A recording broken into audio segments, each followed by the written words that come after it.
اعوذ باللہ من الشیطان الرجیم بسم اللہ الرحمن الرحیم۔ سورہ آل عمران کی 103 نمبر آیت، جس کا ذکر ہم گزشتہ کئی اپنے بیان میں سے متواتر کرتے چلے آ رہے ہیں۔ اس وقت جو ہمارے ملک میں پاکستان میں حالات بنے ہیں یا دنیا میں مسلمانوں کے جو حالات ہیں، اس کے اوپر اس آیت کو آپ اپلائی کریں اور دیکھیں کہ یہ کتاب ہمیں ان ظلمات کے اندھیروں سے، ظلمات سے ہمیں نکالے گی اور ہمیں نور میں لے جائے گی۔ یہ آیت ہے وَاعْتَصِمُوا بِحَبْلِ اللَّهِ جَمِيعًا۔ اس میں اللہ حکم دے رہا ہے کہ تم سب مل کر اللہ کی حبل کو مضبوط پکڑو۔ وَلَا تَفَرَّقُوا،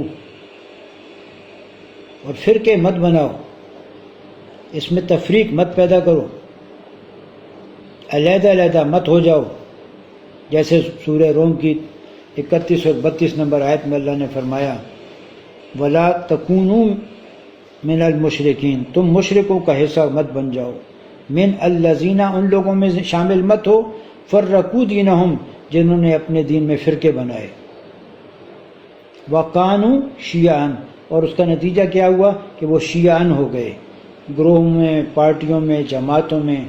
کُلُّ حِزْبٍ بِمَا لَدَیْہِمْ فَرِحُونَ، پھر ہر حزب جو ہے وہ اپنے اپنے منشور پروگرام کے ساتھ خوش ہے۔ تو اللہ فرماتا ہے تم یہ شرک کرنے والے ہیں، تم ان کا حصہ مت بنو۔ تو جو ایمان والے ہیں، ایمان کی طرف آنا چاہتے ہیں، وہ وَاعْتَصِمُوا بِحَبْلِ اللَّهِ جَمِيعًا کریں۔ اللہ نے اس کتاب کو حبل کیوں فرمایا ہے کہ اللہ کی رسی کو مضبوط پکڑو، اس کو رسی کیوں فرمایا ہے؟ اس لفظ کو ہم سمجھتے ہیں۔ سورہ کاف کی 16 نمبر آیت، اللہ فرماتا ہے وَلَقَدْ خَلَقْنَا الْإِنسَانَ، ہم ہی نے انسان کی تخلیق کی۔ انسان کو بنانے والا کون ہے؟ اللہ نے انسان کی تخلیق کی، اللہ نے انسان کو بنایا۔ پھر اللہ فرماتا ہے وَنَعْلَمُ، اور ہم علم رکھتے ہیں۔ کس چیز کا علم رکھتے ہیں؟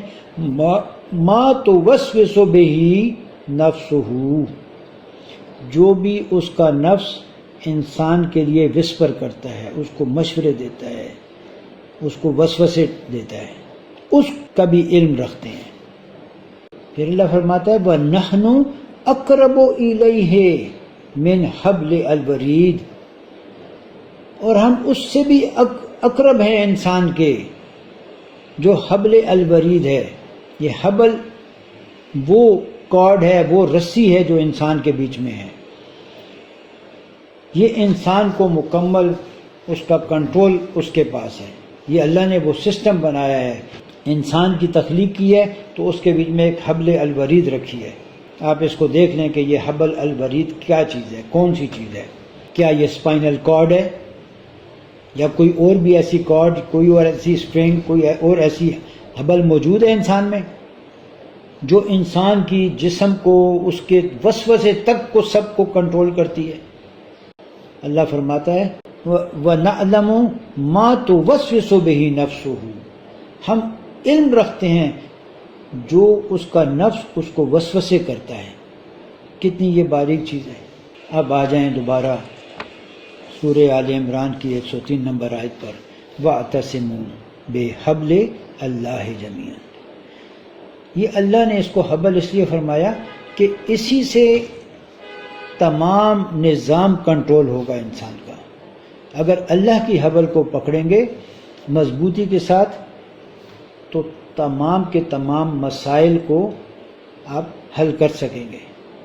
یہ وہ وحی ہے جس کا ہم نے پہلے بھی شہد کی مکھی کی مثال ہم نے بیان کی تھی کہ شہد کی مکھی جس کو اللہ نے اپنی وحی کی، اور اللہ کی وہ وحی پر سختی کے ساتھ کاربند ہے، اور اس کے نتیجے میں جو بھی چیز اس کے پیٹ سے نکلتی ہے پینے کی، اللہ فرماتا ہے کہ اس میں شفا ہے انسانیت کے لیے اور نشانیاں ہیں فکر کرنے والے لوگوں کے لیے۔ تو جب نظام اللہ کی وحی کے ساتھ چلے گا تو وہ تمام انسانیت کے لیے رحمت کا باعث ہوگا، شفا کا باعث ہوگا۔ اس آیت کو اپنے موجودہ حالات پر اپلائی کر لیں کہ تمام کا تمام مسلمان پاکستان میں تفرقے کے باعث بنے ہوئے ہیں۔ ان میں تفرقہ پیدا ہوا ہے، یہ پارٹیوں میں تقسیم ہوئے ہیں، اور یہ داب آل فرعون کو داب آل فرعون کی حبل کو انہوں نے مضبوطی کے ساتھ پکڑا ہوا ہے، جمہوریت کو انہوں نے مضبوط پکڑا ہوا ہے، اللہ کی حبل کو چھوڑ دیا ہے۔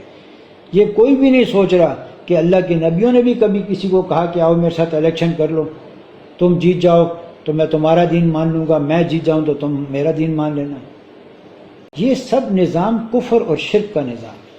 وَإِن تُطِعْ أَكْثَرَ مَنْ فِي الْأَرْضِ يُضِلُّوكَ عَنْ سَبِيلِ اللَّهِ، اگر تم نے زمین پہ بسنے والی اکثریت کا کہا مانا، یہ اللہ کے راستے سے تم کو گمراہ کر دیں گے۔ یہ سورہ انعام کی 116 نمبر آیت ہے۔ اس کے مقابلے میں سورہ انعام کی 106 نمبر آیت میں اللہ فرماتا ہے اتبع ما اوحی الیک من ربک، اس کے اوپر چلو جو تمہاری طرف تمہارے رب کی طرف سے وحی کیا گیا۔ لا الہ الا ہوا، نہیں ہے کوئی الہ سوائے اس کے، وَأَعْرِضْ عَنِ الْمُشْرِكِينَ، اور بچو ان مشرکین سے۔ تو یہ وہ راستہ ہے جو اللہ فرما رہا ہے وَاعْتَصِمُوا بِحَبْلِ اللَّهِ جَمِيعًا، اللہ کی حبل کو جو اللہ نے نازل کیا اس کو مضبوط پکڑو سب مل کر۔ اب آپ دیکھیں کہ یہ جتنے لوگ تقسیم ہو چکے ہیں، پارٹیاں بنا چکے ہیں، گروپوں میں، فرقوں میں، تو تمام مسلمان پاکستان کا تقسیم ہوا ہے، دنیا میں یہ نیشنلزم کی بنیاد پہ تقسیم ہوئے ہیں۔ تو اللہ فرماتا ہے اذ کنتم اعداء، جب تم دشمن، یہ سب دشمنی کے باعث بن چکے ہیں، دشمن ہیں بیسیکلی۔ اگر اکٹھے ہوتے ہیں تو تھوڑے سے وقت کے اپنے مفاد کے لیے اکٹھے ہوتے ہیں، یہ طاغوت ہے، ان میں قیامت تک بغض اور دشمنی کو ڈال دیا گیا ہے۔ اب اس کو چھوڑ کر اللہ کی حبل کو مضبوط پکڑیں گے تو پھر اللہ فرماتا ہے کہ فَأَلَّفَ بَيْنَ قُلُوبِكُمْ، تو پھر اللہ آپ سب کے دلوں میں، تمام ان لوگوں کے دلوں میں الفا کر دے گا، ان کے دلوں کو ملا دے گا، جیسے کہ اللہ نے سورہ نور کی 43 نمبر آیت میں مثال بیان فرمائی ہے کہ وہ اللہ ہے جو ان بادلوں کو چلاتا ہے، ان بادلوں کو اکٹھا کرتا ہے، ملا دیتا ہے، ان کا الفا کرتا ہے، تہ بہ تہ ان کو لگا دیتا ہے، ان میں پہاڑ بنا دیتا ہے، بادلوں کے پہاڑ بن جاتے ہیں، پھر ان میں سے رحمت کی بارش بھی ہوتی ہے، اور اس میں سے برف بھی اللہ تعالیٰ برف کے اولے بھی برساتا ہے، جس پہ چاہتا ہے برساتا ہے، جس پہ چاہتا ہے اسے بچا لیتا ہے۔ پھر ان پہاڑوں کے ٹکرانے سے، ان بادلوں سے ان کے بجلی کی کڑک پیدا کرتا ہے، وہ ایسی بجلی پیدا ہوتی ہے، اس کا وہ تیز سپارک ہوتا ہے کہ وہ نظر کو چکے لے جاتی ہے۔ اللہ کی حبل کو مضبوط پکڑنے سے دیکھیں کہ ایمان والوں کی طاقت کتنی بڑھ جائے گی، اللہ ان کو اپنی نعمت سے بھائی بھائی کر دے گا۔ انما المؤمنون اخوۃ، مومن آپس میں بھائی بھائی ہوں گے۔ ادروائز اللہ فرماتا ہے وَكُنْتُمْ عَلَىٰ شَفَا حُفْرَةٍ مِّنَ النَّارِ، تم تباہی کے گھڑے پر، آگ کے کنارے، گھڑے کے کنارے پہ پہنچو گے۔ دیکھ لیں تمام قوم کو بھی تباہی کے گھڑے میں پہنچا دیا ہے، جس کا ذکر ہم نے سورہ ابراہیم کی 28 نمبر آیت کے مطابق پہلے کر چکے ہیں، آپ اس آیت کو دوبارہ دیکھ لیں۔ كَذَلِكَ يُبَيِّنُ اللَّهُ لَكُمْ آيَاتِهِ لَعَلَّكُمْ تَهْتَدُونَ، یہاں پر 103 نمبر آیت ختم ہو رہی ہے۔ اللہ فرماتا ہے کہ ہم کھول کھول کر تمہارے لیے اپنی آیات کو بیان کر رہے ہیں تاکہ تم اس سے ہدایت حاصل کرو، رہنمائی حاصل کرو۔ وَلْتَكُنْ مِنْكُمْ أُمَّةٌ يَدْعُونَ إِلَى الْخَيْرِ، تو اس طرح ہو جاؤ گے تم ایک ایسی امت جو کہ تم خیر کی طرف بلانے والے ہوگے۔ ابھی تو خیر کا باعث نہیں ہے، سب تفرقے میں مبتلا ہو گئے ہیں، اللہ کی حبل کو مضبوط پکڑیں گے تو خیر کا باعث بنے گا۔ وَيَأْمُرُونَ بِالْمَعْرُوفِ وَيَنْهَوْنَ عَنِ الْمُنْكَرِ، یہ ہے امر بالمعروف، یہ معروف ہے یہ بات کہ تم سب مل کر اللہ کی حبل کو مضبوط پکڑو، اور یہ ہے منکر کہ تم تفرقے کی طرف مت جاؤ۔ اس کے آگے اللہ فرماتا ہے وَأُولَٰئِكَ هُمُ الْمُفْلِحُونَ، یہی لوگ ہیں جو کہ فلاح پائیں گے، ایسا کام کریں گے تو وہ فلاح پائیں گے۔ جو تفرقے میں پڑے رہیں گے اور جو ان کے ساتھ ہی ملے رہیں گے اور ان کے ساتھ ڈٹے رہیں گے وہ فلاح کا باعث نہیں ہے۔ 105 نمبر آیا تھا وَلَا تَكُونُوا كَالَّذِينَ تَفَرَّقُوا، اور تم ان لوگوں جیسے مت ہو جنہوں نے فرقے بنائے، وَاخْتَلَفُوا، اور اختلاف کا باعث بنے، مِن بَعْدِ مَا جَاءَهُمُ الْبَيِّنَاتُ، اس کے باوجود کہ ان کو کھول کھول کر ان کے پاس جو اللہ کی آیات ہیں، احکام ہیں، وہ پہنچ گئے ہیں۔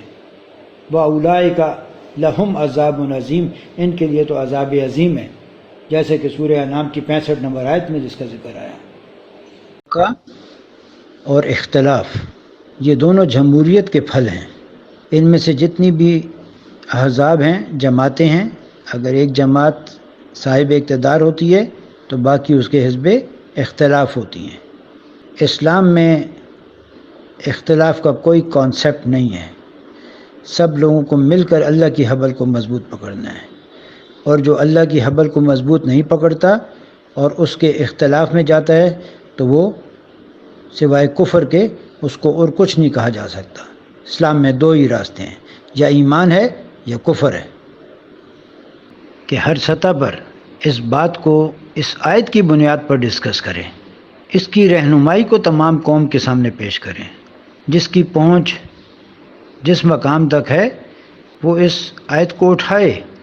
جو لوگ اس کے مطابق عمل کریں گے وہ اللہ کی بات پر ایمان رکھنے والے ہیں، اور جو اس کے اختلاف میں جائیں گے وہ کفر کی طرفداری کرنے والے ہوں گے۔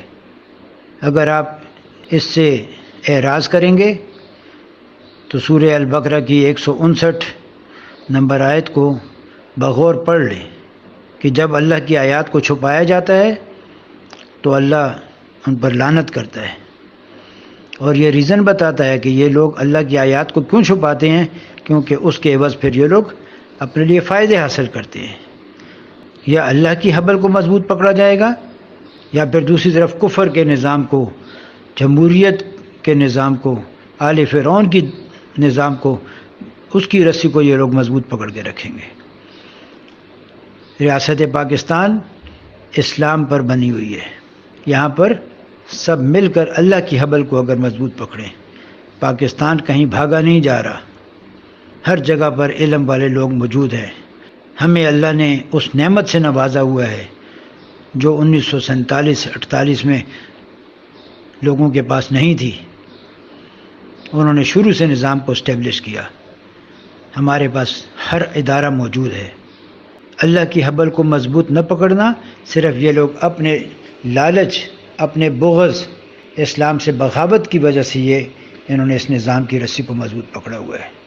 سورہ المائدہ کی 51 سے 56 نمبر آیت پڑھ لیں۔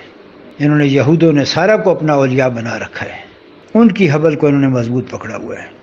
کسی بھی شخص کی کوئی اہمیت نہیں ہے۔ ہم سب اللہ کے سامنے تب سجدہ ریز ہوں گے جب ہم یہ کہتے ہیں کہ سبحانہ ربی العالی، کہ سبحان ہے میرا رب جو العالی ہے۔ جبکہ دوسری طرف سورہ قصص کی وہ اس آیت کو یاد رکھیں، قصص کی 4 نمبر آیت میں بیان ہوا، اِنَّ فِرْعَوْنَ عَلَا فِی الْأَرْضِ وَجَعَلَ أَهْلَهَا شِیَعًا۔ تو جو لوگ اللہ کی حبل کو مضبوط نہیں پکڑ رہے اور وہ شیعان کا باعث بن رہے ہیں، تو انہوں نے سبحانہ ربی العالی وہ نہیں کر رہے، بلکہ وہ اس کو، فرعون کو، امریکہ کو انہوں نے اپنے لیے اعلیٰ بنا کے رکھا ہوا ہے، اور یہ سب کے سب اقوام متحدہ میں بھی اور اپنی اپنی ریاستوں میں بھی ان کے ایجنٹ ہیں اور ان کے سامنے سجدہ ریز ہیں۔ اس ایشو کو کسی بھی فورم پر اٹھایا جا سکتا ہے، یہ اللہ کی آیات ہیں، ہر ایک کے پاس یہ موجود ہے۔